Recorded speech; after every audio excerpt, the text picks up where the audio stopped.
Pawan Kalyan next movie అనగానే అందరికీ గుర్తొచ్చేది OG2. అయితే ఈ మూవీ భారీ హైప్లో పడి మరో క్రేజీ సినిమాను అందరూ మర్చిపోతున్నారు.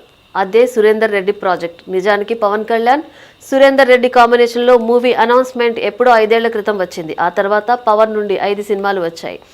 ఆయన ఏపీ డిప్యూటీ సీఎం కూడా అయ్యారు. కానీ సురేందర్ రెడ్డి ప్రాజెక్ట్ గురించి ఎలాంటి అప్డేట్ లేకపోవడంతో పూర్తిగా ఆగిపోయినట్లే అని అందరూ భావించారు.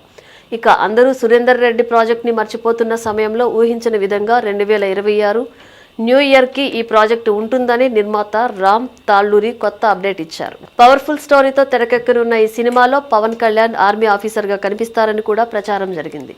దీంతో ఫ్యాన్స్ ఎంతో ఫుల్ ఖుషి అయ్యారు. అయితే ఇటీవల మళ్ళీ ఈ ప్రాజెక్టు గురించి ఎలాంటి అప్డేట్ లేదు. పైగా OG సీక్వెల్ తెరపైకి వచ్చింది. కొద్ది రోజులుగా పవన్ ఫోకస్ అంతా OG2 పైనే ఉంది. ఆయనే నిర్మాతగా కూడా వ్యవహరించబోతున్నారు. ఈ ఏడాది నవంబర్ నుంచి షూటింగ్లో పాల్గొనబోతున్నట్లు వార్తలు వచ్చాయి. పవన్ కళ్యాణ్ ఫోకస్ OG2 పైకి షిఫ్ట్ అవ్వడంతో సురేందర్ రెడ్డి ప్రాజెక్ట్ అసలు న్యూస్లోనే లేకుండా పోయింది. మరి OG2 తర్వాత అయినా ఇది పట్టాలెక్కుతుందా లేదా కేవలం ప్రకటనకే పరిమితమై సురేందర్ రెడ్డికి షాక్ ఇస్తుందా అనేది చూడాలి.